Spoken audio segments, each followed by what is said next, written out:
In today's tutorial, I'm going to show you guys how to go about inserting the date and time onto your Microsoft PowerPoint slides.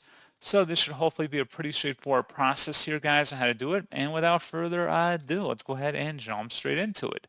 So all you have to do is open up your presentation, select the Insert tab, and then above text, select where it says date and time. And then you can go ahead and select whatever you want to add depending on your time format and select OK. And that's all you have to do.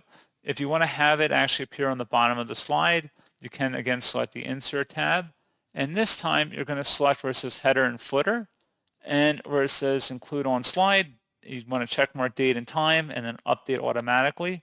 Select the date and time preference of how you want it displayed, as well as the slide number if you want to have that check marked. Otherwise, you can uncheck that.